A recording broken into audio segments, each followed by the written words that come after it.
बिस्मिल्लाहिर्रहमानिर्रहीम।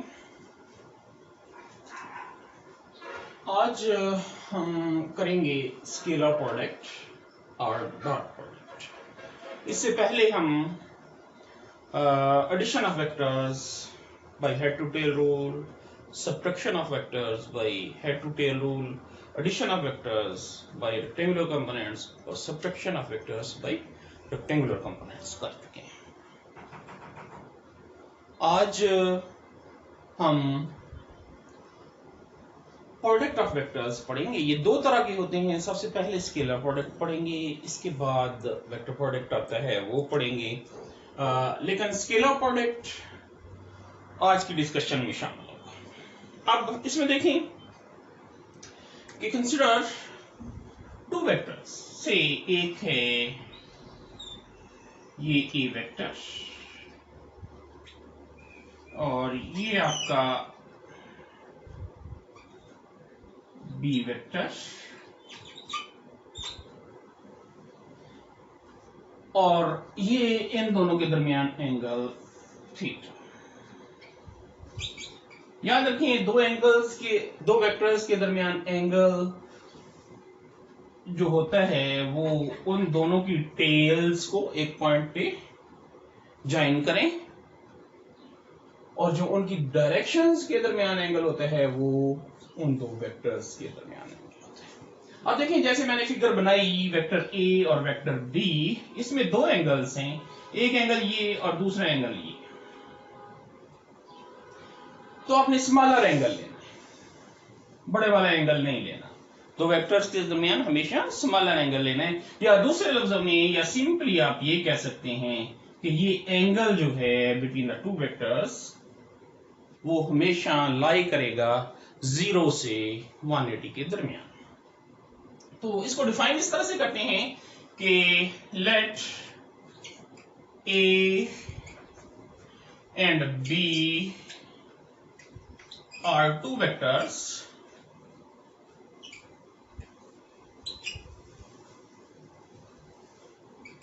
having an angle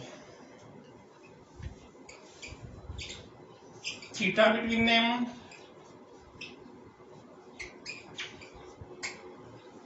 theta का मैंने बता दिया कि थीटा दो जो एंगल्स बन रहे होंगे, एंगल कैसे बनानी है, दोनों की टेल्स को एक पॉइंट पे ज्वाइन करें और उनकी डायरेक्शन को चेंज किए बगैर टेल्स को एक पॉइंट पे ज्वाइन करना है। उनके दरमियान जो डायरेक्शंस के दरमियान जो एंगल होगा, smaller angle, that is the angle between the two vectors आपने लेने हैं। ये हमेशा 0 से 180 के दरमियान होगा। ये it lies between 0 to 180 degree. तो then scalar product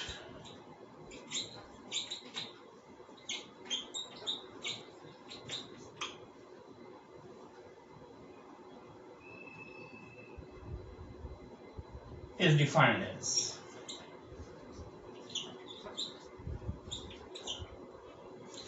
A dot B। इसको स्केलर प्रोडक्ट को डॉट प्रोडक्ट भी कहते हैं क्योंकि दो वेक्टर्स के दरमियान हम डॉट डालते हैं, इस वजह से इसको डॉट प्रोडक्ट भी कहते हैं, या स्केलर प्रोडक्ट या डॉट प्रोडक्ट। इसको इस तरह से डिफाइन करेंगे, A डॉट B, दो वेक्टर्स का स्केलर प्रोडक्ट इक्वल होता है वेक्टर A की मैग्नीट्यूड, वेक्टर B की magnitude into cause of angle between them. यानी इन दो वेक्टर्स के दरमियान जो एंगल है उसका cause, product of magnitude of one vector, magnitude of second vector and cause of the angle between them. अब देखें, इसका मतलब ये है, इसे हमने पीछे पढ़ा है कि जी किसी भी वेक्टर को हम उसके कंपोनेंट्स में डिवाइड कर सकते हैं। तो मैं से इसको कंपोनेंट्स इसके बनाता हूं। कंपोनेंट्स कैसे बना रहा हूं कि बी की टिप से मैंने परपेंडिकुलर ड्रॉप कर दिया वेक्टर ए पे, तो एक वेक्टर ये जिसको आप bx कहते थे और ये आपका by, यानी ये b sin थीटा के बराबर और bx किसके बराबर हो जाएगा, b cos थीटा। यहां से लेके यहां तक कंपोनेंट bx और प्लस by वेक्टर b बना रहे हैं। अब इसके दो कंपोनेंट्स हैं b के, bx और by। bx जो है उसकी डायरेक्शन अलोंग a है और by जो है उसकी डायरेक्शन परपेंडिकुलर टू a है। तो देखें bx किसके बराबर है, b cos थीटा के बराबर होता है, by किसके बराबर होता है, b sin थीटा। ये ट्रिग्नोमेट्रिक रेशियोज से आपने sin theta is equal to by बटे b या by is equal to b sin theta trigonometric ratio से बनाते हैं। ये भी इसी तरह bx cos theta is equal to bx बटे b और bx is equal to b cos theta, ये वो भी इसी तरह बन जाएगा आपके पास। प्रीवियसली आपने रेक्टेंगुलर कंपोनेंट्स में ये पढ़ा हुआ है। तो अब अगर इसको देखें तो मैं इसको लिख सकता हूं a वेक्टर्स मैग्नीट्यूड, इस तरह से भी लिखते हैं b into cos of theta. मैं ये लिखता हूं मैग्नीट्यूड ऑफ a और ये वाला पार्ट मैं लिख सकता हूं कंपोनेंट ऑफ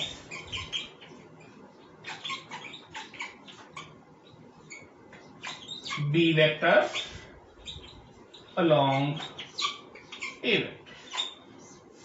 देखें b cos थीटा b का वो कंपोनेंट है जो a की डायरेक्शन में है, तो इस वजह से मैंने b cos थीटा को क्या लिखा, component of b along a। दूसरे पार्ट को मैंने इस तरह से, यानी स्केलर प्रोडक्ट जो है वो इक्वल होता है magnitude of one of the vector a into component of b which is along a। अब अगर मैं इसको इस तरह से लिखूं,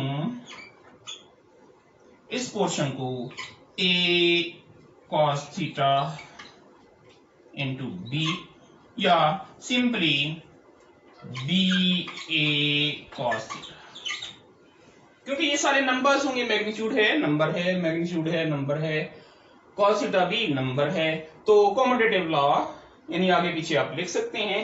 तो इस केस में ये आ जाएगा magnitude of b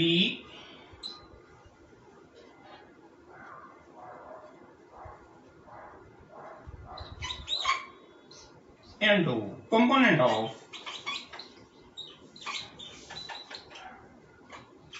a along b, क्योंकि a cos थीटा बना दिया। इसका क्या मतलब है कि यानी cos थीटा जो है किसी भी वेक्टर का वो कंपोनेंट आपको देता है जो दूसरे वेक्टर के अलांग हो। मसलन मैं ये करता हूं कि ये आपका वेक्टर a,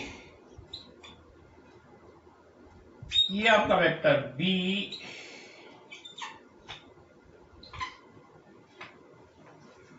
मैं पहले जब मैंने b का कंपोनेंट लेना था अलोंग a शो करना था तो मैंने b की टिप से परपेंडिकुलर ड्रॉप किया a के ऊपर।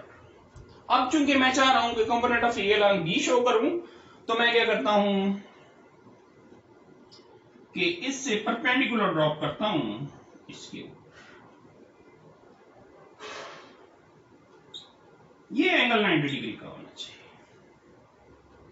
ये एंगल थीटा है अगर, तो एक वेक्टर ये जिसको आप कहेंगे ax और एक वेक्टर ये जिसको आप कहेंगे ay।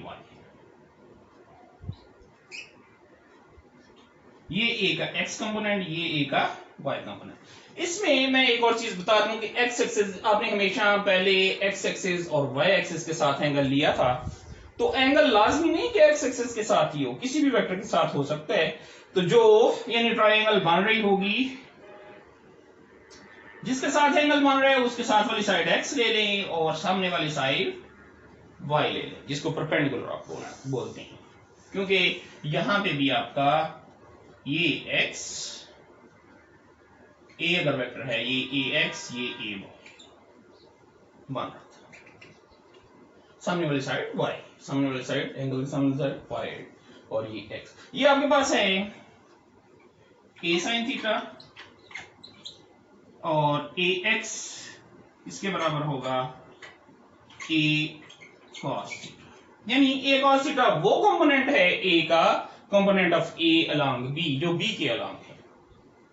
तो scalar product A dot B is equal to magnitude of ए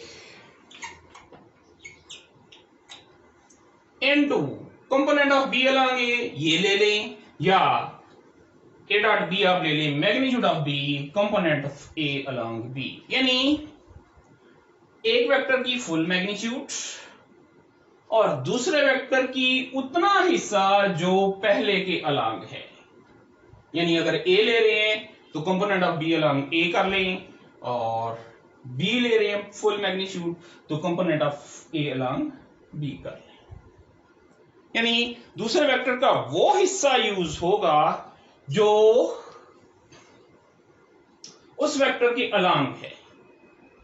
यानी दूसरा वेक्टर जो है उसको मैंने कंपोनेंट्स में कन्वर्ट किया, एक कंपोनेंट अलोंग पहले वेक्टर फर्स्ट वेक्टर, और दूसरा उसका component perpendicular to first vector. आपने कौन सा कंपोनेंट लेना है?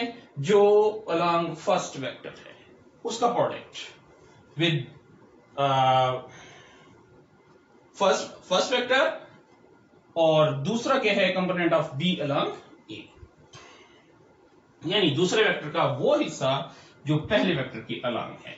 या अगर बी आपने ले लिया तो ए का वो हिस्सा, वो कंपोनेंट जो बी के अलोंग है। तो this is known as scalar product of two vectors A and B, या डॉट प्रोडक्ट। इसकी एग्जांपल्स में